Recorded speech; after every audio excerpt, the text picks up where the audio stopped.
Assalamualaikum warahmatullahi wabarakatuh. Mari belajar agama Islam. Halo anak-anakku kelas 4, gimana kabarnya semua? Semoga kita semua dalam keadaan sehat ya. Semoga Allah senantiasa memberikan perlindungan kepada kita dan dijauhkan dari segala mara bahaya. Amin ya rabbal alamin. Anak-anakku, hari ini kita akan melanjutkan materi yaitu bab 10 tentang ibadah sholat ya. Adapun yang akan kita pelajari antara lain pengertian sholat, makna ibadah sholat, hikmah sholat, dan penerapan dari pemahaman ibadah sholat. Baik anak-anak, sebelum kita mempelajari materinya, mari kita berdoa terlebih dahulu.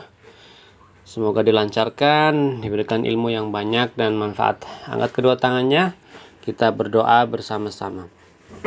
Bismillahirrahmanirrahim. Raditu billahi rabba wa bil islami dina wa bi muhammadin nabiyya wa rasula. Rabbi zidni ilma warzuqni fahma. Amin. Baik, anak-anak, kalian bisa dilihat buku paketnya halaman 95 ya, halaman 95 tentang ibadah sholat.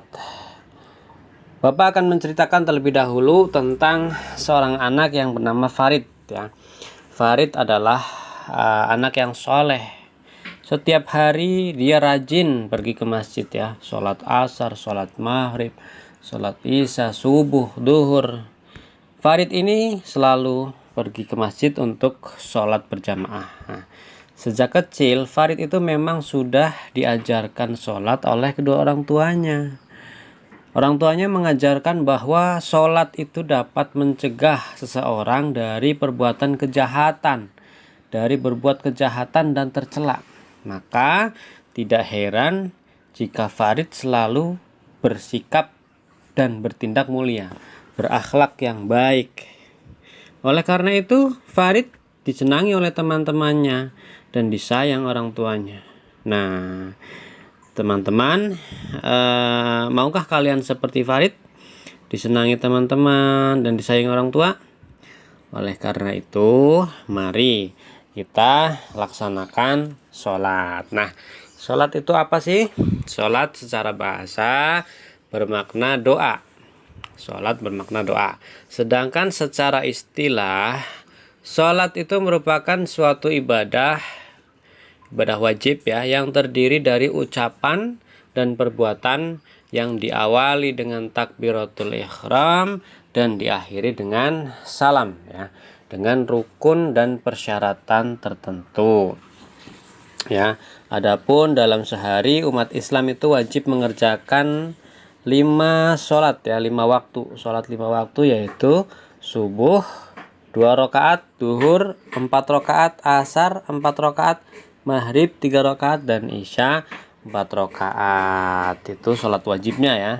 Kalau sholat sunnahnya ada sholat sunnah qobliyah subuh, ada qobliyah duhur, ba'diyah duhur, qobliyah asar, kemudian ba'diyah maghrib, qobliyah isya, ba'diyah isya. Itu sholat-sholat sunnahnya. Ada sholat duha juga, sholat hajat, sholat taubat, sholat tahajud, sholat taraweh. Nah, agar sholat kita itu bernilai ibadah dan tidak sia-sia, maka sholat itu harus dilakukan dengan benar dan tertib ya.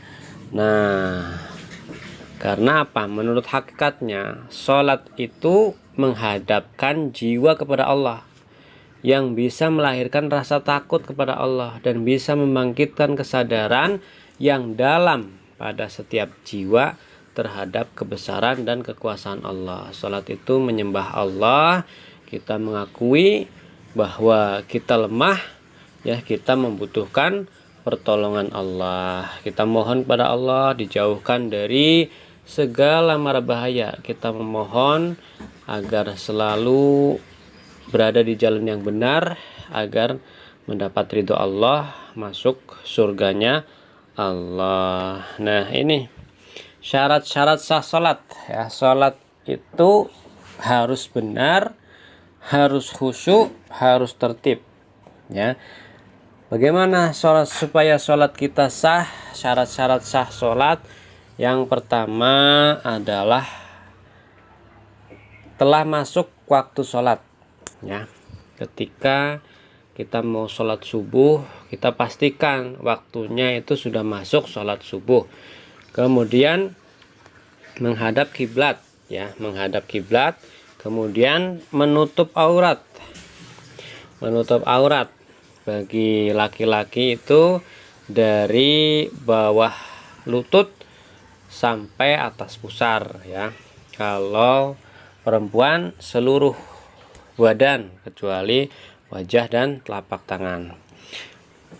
Kemudian syarat-syarat sah sholat yang lain adalah suci badan, tempat sholat dan pakaian yang digunakan dari najis. Jadi badan kita, tempat sholat kita, pakaian kita itu harus suci ya, tidak kotor, harus tidak najis ya. Kemudian kita juga harus mengetahui rukun sholat dan tata cara pelaksanaannya supaya sah sholatnya.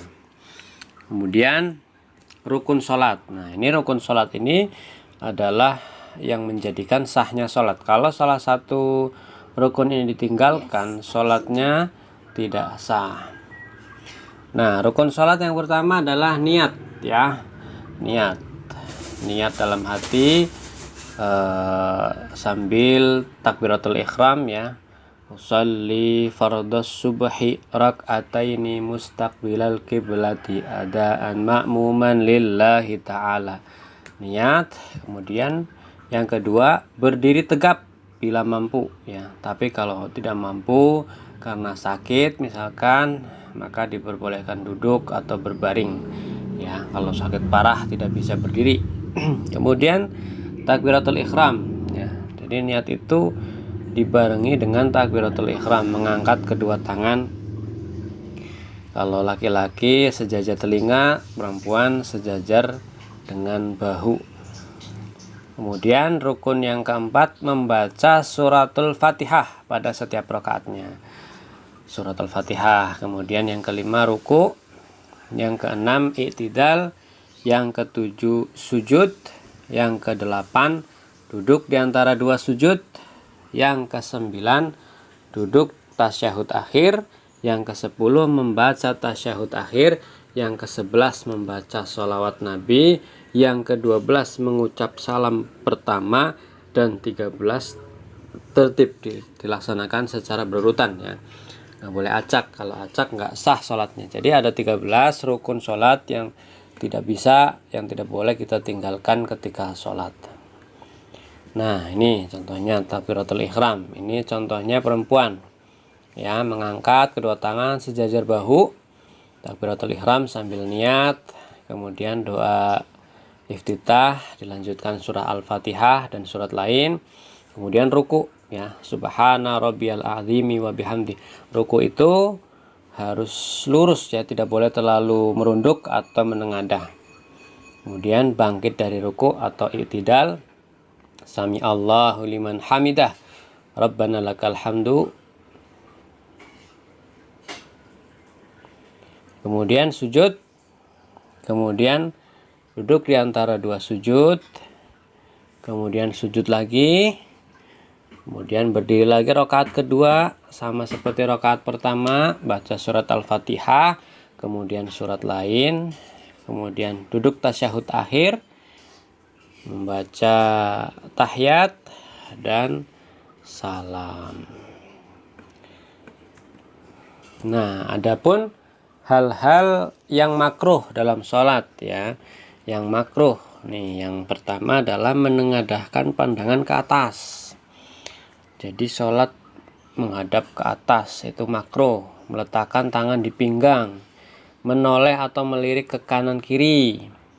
4. Melakukan pekerjaan yang sia-sia yang menghilangkan kekhusyuan sholat. 5. Menaikkan rambut yang terurai atau melipat lengan baju lagi sholat sambil lipat-lipat baju, makruh. Kemudian menyapu kerikil yang ada di tempat sujud dengan tangan lebih dari sekali. Kemudian yang ketujuh, mengulurkan pakaian sampai mengenai lantai dan menutup mulut tanpa alasan. Yang kedelapan, sholat di hadapan makanan. Yang kesembilan, sholat sambil menahan buang air kecil atau air besar dan sebagainya yang mengganggu ketenangan hati. Yang ke-10, sholat ketika sudah terlalu mengantuk. Nah, ini yang makruh ya, yang makruh dalam sholat. Kemudian sunnah-sunnah sholat. Sunnah-sunnah yaitu antara lain membaca doa iftitah, membaca isti'adzah, mengucapkan amin, membaca surat setelah Al-Fatihah, membaca tasbih saat ruku dan sujud, menambah doa bangkit dari ruku, kemudian membaca doa di antara dua sujud, mengucapkan sholawat atas Nabi setelah tasyahud awal, membaca doa baik setelah tasyahud awal maupun kedua adapun pada tasyahud awal ya. Ini sunnah-sunnah sholat. Dan hal-hal yang membatalkan sholat: 1. Berhadas ya, seperti kencing, buang air besar dan lain sebagainya. Kemudian terkena najis dan buka aurat jika tidak dihilangkan seketika. Kemudian mengucapkan 2 huruf atau 1 huruf. Sedang sholat kita mengucapkan huruf A, misalnya aba, atau mengucapkan huruf yang tidak ada dalam Al-Quran, itu sholatnya batal. Kemudian mengerjakan sesuatu yang membatalkan sholat dengan sengaja. Kemudian makan yang banyak sekalipun lupa. Kemudian bergerak dengan 3 gerakan berturut-turut. Kemudian menambah rukun fi'li dengan sengaja. Kemudian mendahului imam dengan 2 rukun fi'li dengan sengaja. Kemudian terlambat dengan 2 rukun fi'li tanpa uzur. Niat yang membatalkan sholat, mensyaratkan berhenti sholat dengan sesuatu dan ragu dalam memberhentikannya. Nah, sekarang makna ibadah sholat. Perintah untuk melaksanakan sholat itu diterima langsung oleh Nabi Muhammad ketika Isra Mi'raj ya. Makna ibadah sholat sendiri adalah sebagai wujud penghambaan manusia kepada Allah. Bentuk pengakuan bahwa Allah itu maha segalanya, tidak akan ada yang sanggup menyaingi Allah. Bentuk pengakuan bahwa manusia itu lemah dan tidak ada apa-apanya di hadapan Allah. Baik, kemudian hikmah sholat. Kalau kita menjalankan sholat, maka hikmahnya yang pertama memberi ketenangan pada hati, mendapat ridho dan pahala dari Allah, menyehatkan jasmani dan rohani, lebih dekat dengan Allah, dan yang kelima dapat mencegah seseorang dari perbuatan keji, mungkar dan tercela ya. Baik, kalau ada pastinya banyak pertanyaan dari penjelasan materi ini, silahkan kalian tulis di kolom komentar ya. Kemudian untuk tugas evaluasi kerjakan uji kemampuan halaman 103 sampai 104 yang A dan B saja ya. Demikian dari Bapak, kurang lebihnya mohon maaf. Terima kasih. Wassalamualaikum warahmatullahi wabarakatuh.